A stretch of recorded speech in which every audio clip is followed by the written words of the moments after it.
Free Fire жай ғана атыс ойын емес. Бұл адамдардың эмоциясын, адреналинін, тіпті қорқынышын қоздыратын виртуалды әлем. Күн сайын миллиондаған адам Free Fire'ға кіріп, өзіне бір түрлі таныс, бірақ түсініксіз әлемге тап болады. Ойнаған сайын біз тек вин алу үшін емес, осы әлемнің ішкі құпияларын ашу үшін де кіреміз.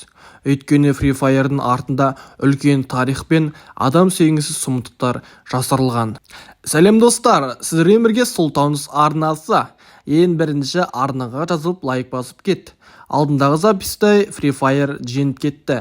Сен де соған қатыс, сол үшін арнаға жазыл. Видео басылмай жатып, ең бірінші өзіңізге бір шай алып, немесе бір кәмпит ба, печенье алып, осы видеоны көріңіз.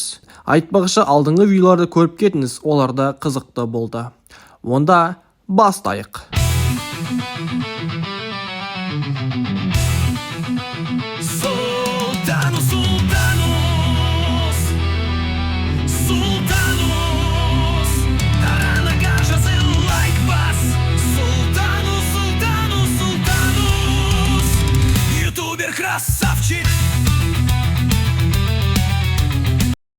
Гарена Free Fire ойыны 2017 жылы жарыққа шықты.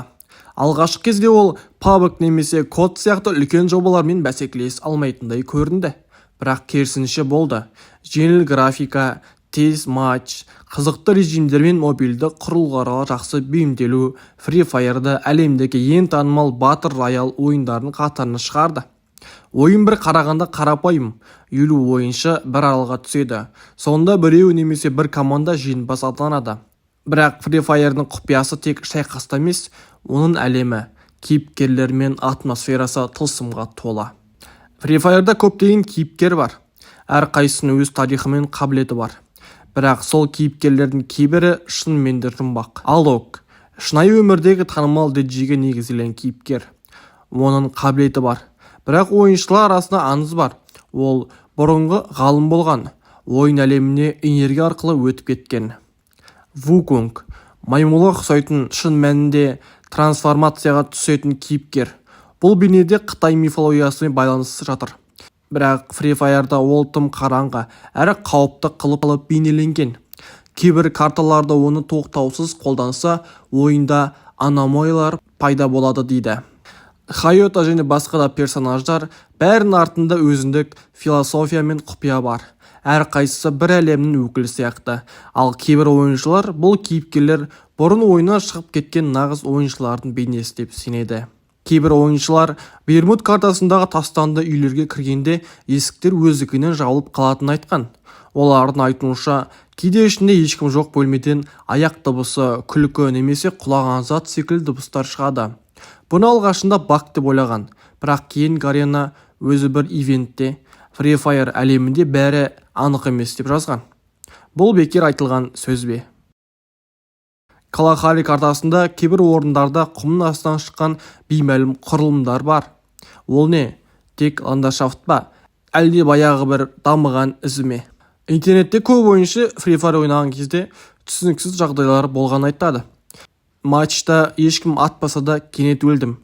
Картада аты жоқ ойыншы жүрді. Атып жатсам ештеңе болмайды. Досымен ойнап жатқанда ол экран әр жағында біреу қарап тұр деді.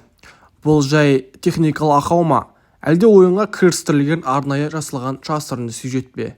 Бұған ешкім нақты жауап бере алмайды. Free Fire тек атқылау мен жеңіс емес, бұл шындық пен фантазия араласқан әлем. Оның кейіпкерлері, карталары, тіпті музыкалары адамның миына әсер етіп, оны тереңірек зерттеуге итермелейді. Қарапайым көрінгенімен бұл ойын ішінде өзіндік ғалам бар. Ал сол ғаламда біз байқамай жүрген сұмдықтар мен жұмбақтар көп. Сен Free Fire'ды жай ойын деп ойласаң, қателесуі мүмкін. Себебі бұл ойынның шын жүзін тек ең батыл ойыншылар ғана көреді. Free Fire адамды тез баурап алатын ойын. Көпшілік ойыншылар бір ойынды бастаса, тоқталмай бірнеше сағаттарын соған арнап жібереді. Бұл әсіресе жасөспірімдер үшін өте қауіпті. Себебі олар сабақ оқуға, кітап оқуға немесе шынайы өмірдегі қарым-қатынасқа аз уақыт бөледі. Уақыт қайтып келмейтін байлық. Оны виртуалды әлемге босқа жұмсау, болашағына зиян келтіруі тең. Free Fire ойына тәуелділік тез қалыптасады. ойында жеңіске жету, жаңа скиндер алу, дәрежені көтеру сияқты жетістіктер адам миына рахат гормоны бөледі. Бұл бір жағынан қуаныш сыйлағанымен ұзақ уақыт ол шынайы өмірдегі қуаныштан алыстатады. Көп балалар мен жасөспірімдер ашуланшақ, күйгелек болып келеді. Бұл ойынның психологиясының әсерінен болады.